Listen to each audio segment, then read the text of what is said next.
Not today. Just helping this fella. Don't go ambling out in those hills. That's marauder territory, friend.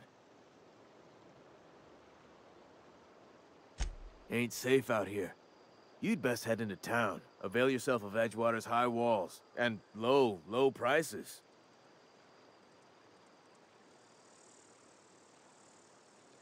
Pleased to make your acquaintanceship. I'd shake your hand, but I've been hauling corpses. You don't want none of that on you. Name's Silas. Junior in humor for the town of Edgewater. We're all part of the Spacer's Choice family. Got a knack for being discreet-like? There's money to be made, long as you keep your nose clean. Edgewater is a company town, board-owned and operated. That includes the cemetery. None of us own our gravesites, we rent them from the company. Renting means money. Money means paperwork. Paperwork means signatures. Some of our families become a mite delinquent in paying their dues, you see?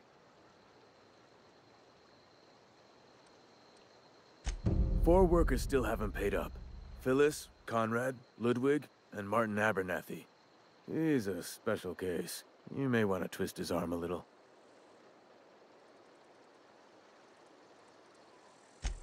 He just is. Look, I don't want to get into it. Just make sure he pays up. Conrad's got a barbershop in town. Phyllis works at the cannery most hours. Abernathy... I ain't seen him in a few days. His domicile is near the cannery. You'll find him in town. All except Ludwig, that is. He's over by the landing pad.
Thank the law. I've been requisitioning backup for months. Guess the boss finally came to his senses. You ever swung a truncheon? Let me see your rifling stance. I want to make sure you're up to snuff.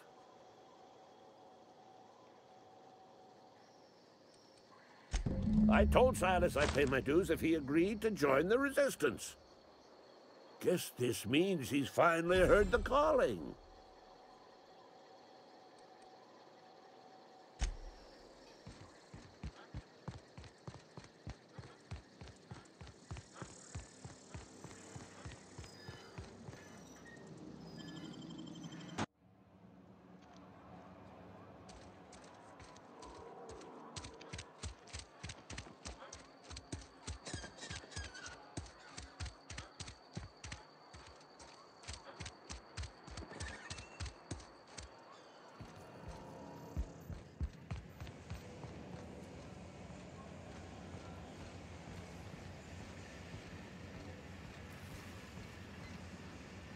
What's on your mind? Shit. Silas still on about that. Here, take the fees. I'd appreciate it if you didn't tell Reed I was late on my payment.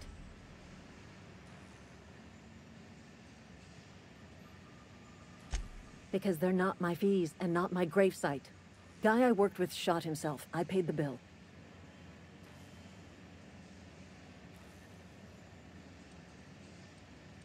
If you're not familiar with board law, you ought to be. Law requires delinquent gravesite fees to be paid by the deceased party's closest living relative, which meant me. Shame, though. Eugene was a good worker. Woke up one morning and put her round through his upper story. Can't imagine why. The kid was doing all right at his desk. We all thought he was an upstanding receptionist. Just between the two of us, I'm pretty shocked his weapon didn't misfire. Spacer's Choice handguns aren't the most reliable.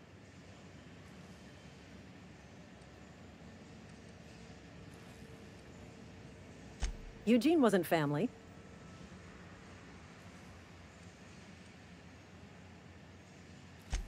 Yeah, I was the closest living person relative to his body at time of death. I'm the one who found him, you see, so I pay the fines. Suicide's a crime.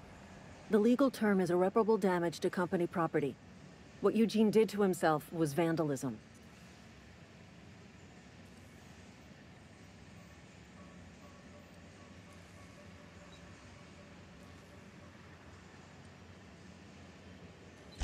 When one of your workers commits a crime, the entire town pays for it.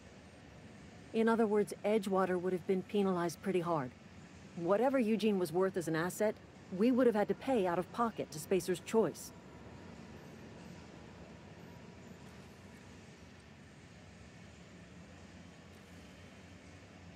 Well, excuse you. I'll have you know, Eugene was an asset to us all. May his atoms be commended to the law. All I know is Silas asked me for Eugene's gravesite fees, which means he was approved for burial, which means his papers went through, which means the town's in the clear. I'm just glad to put this whole ugly affair behind me. Eugene can rest his bones in peace, and the rest of us can get on with our own lives.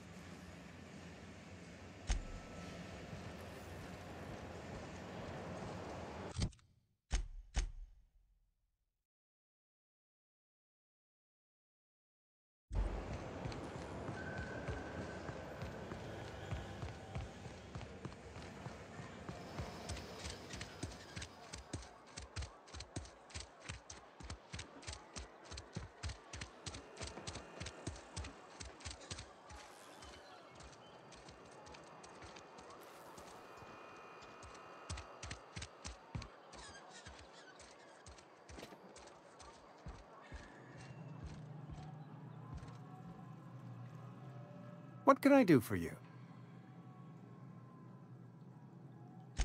Ah, gravesite fees. Silas and I had talked about this at length. I thought I'd made it clear my pecuniary situation precludes the necessary restitutions. As broke as pie crust, friend. Bidless, indigent, destitute. I simply cannot afford it. I am a blemish on the prosperity of our fair settlement.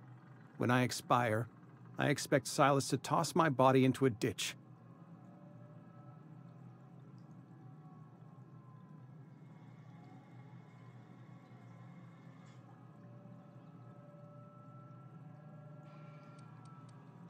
I have to be, if only to prepare myself for my inevitable dressing down at the hands of corporate.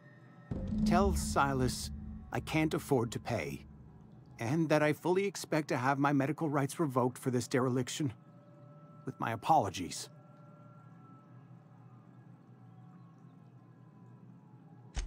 Some time ago, I fell ill with the plague.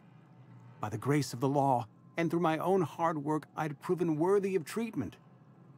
Frankly, I don't imagine I'll earn that right a second time. The barber work hasn't been profitable, you see. I've had to keep this old place running with my own savings. Not a bad idea. But I'd need some kind of collateral. My pair of lucky clippers. No, that won't do. Your idea intrigues me, but I'm afraid I don't have anything to give Silas. I'm open to suggestions.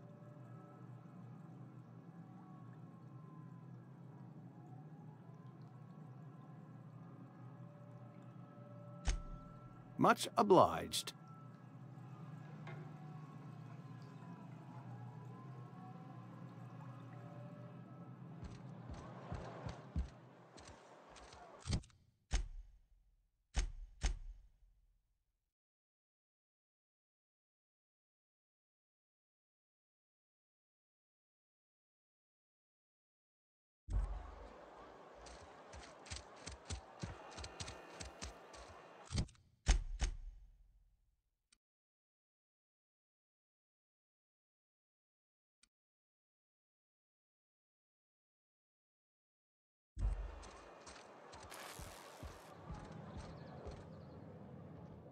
Whoa, did Mr. Thompson send you? Well, you tell Mr. Thompson I'll be right at my post. Tomorrow. Bright and early tomorrow. Because I'm definitely not plagued. As spry as a spring chicken. That's old Abernathy.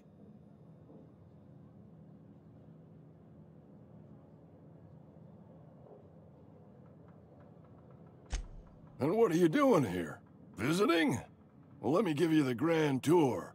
This here's my domicile, and there's the door. Silas knows, doesn't he? That's why he sent you. That's why he wants me to pay up. He knows. I'm dying. I'm not long for this world. The date of my expiration is fast approaching. And soon I shall be ushered through the great cannery in the skies. Don't say that, Mr. Abernathy. You still got a couple decades in you. I'd steer clear, Ms. Holcomb. My affliction's bound to be contagious. It's plague. Has to be. Silas knows. He knows I got one foot in my grave, and now he wants to charge me for the other one.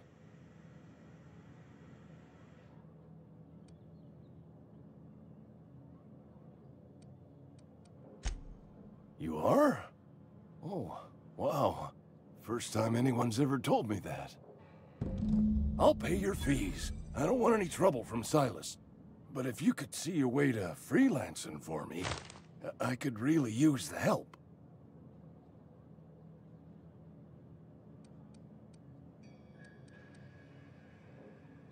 There's a cache of anthracillin tucked away in the old community center.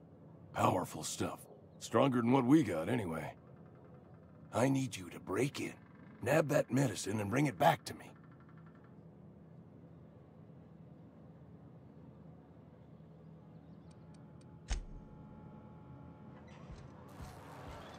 Hey, I need to talk to you.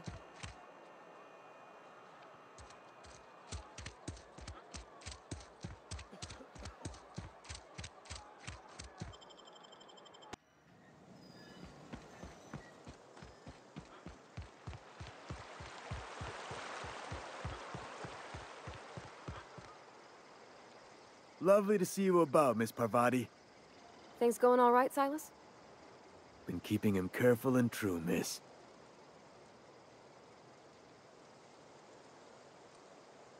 Something I can do for you? You run into any trouble? Conrad's barbershop is a yawning pit that swallows his every bit. I keep telling him he should cut a few corners. Skimp out on the disinfectant. You gotta put the squeeze on Conrad. Find some dirt on him. Maybe check his back room.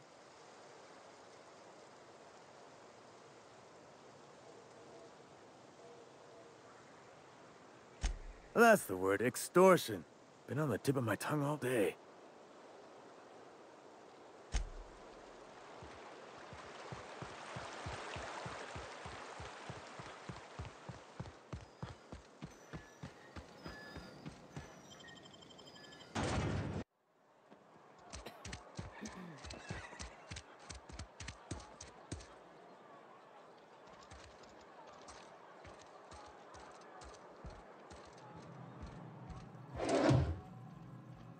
What can I do for you?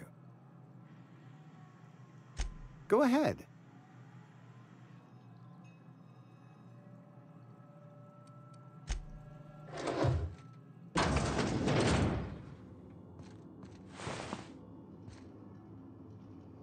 Hey, that's against regulation.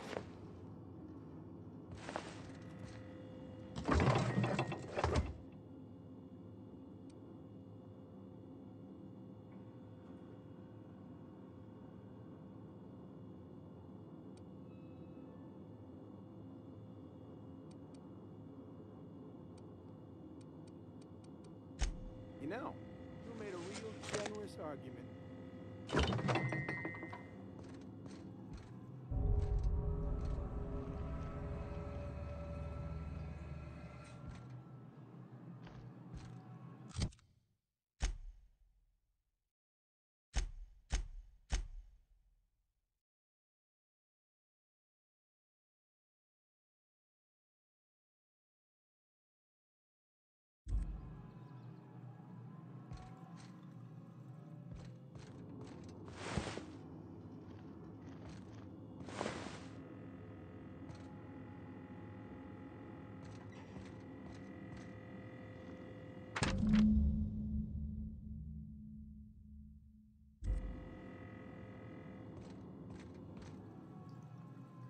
What can I do for you?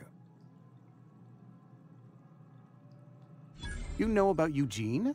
How?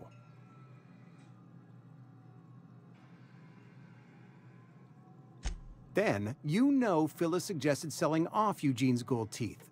I didn't approve of the idea then, and I don't approve of it now. Eugene's golden teeth were a family heirloom, representing 3 generations of poor dental hygiene. He took them to his grave.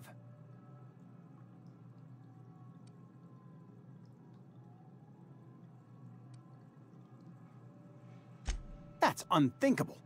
Eugene's body and all rare earth minerals contained therein are solely the property of Spacer's choice. I can't ask Silas to dig up a man's body and pry a few teeth loose from his jaw just to pay my bills. Can I? Are you asking rhetorically? Because if you're being serious... Ugh, gross. Desperate measures, Miss Holcomb. Desperate measures. I'm going to have to ask Silas to dig up those teeth. It's the only way I'm paying my gravesite fees.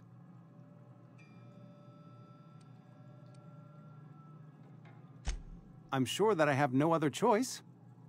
Here you are. Gravesite papers affixed with my signature and an IOU.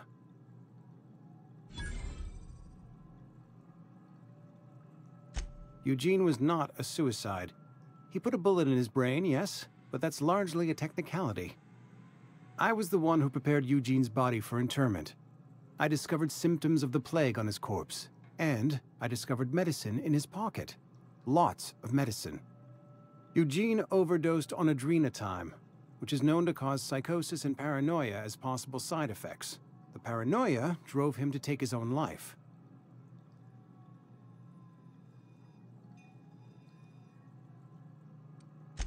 We can all thank our lucky stars that young Eugene was hopped up on medication and suffered its predictable side effect.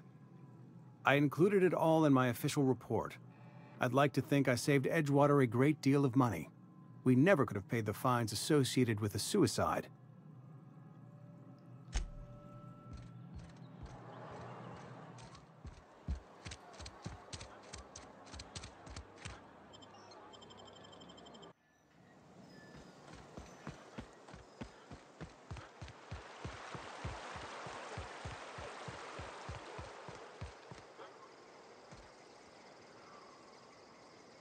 Gravedigging's a fine profession. Always work to be had, and nary a word of complaint out of your clients. You run into any trouble? Reliable work from a freelancer. That's gonna take some getting used to.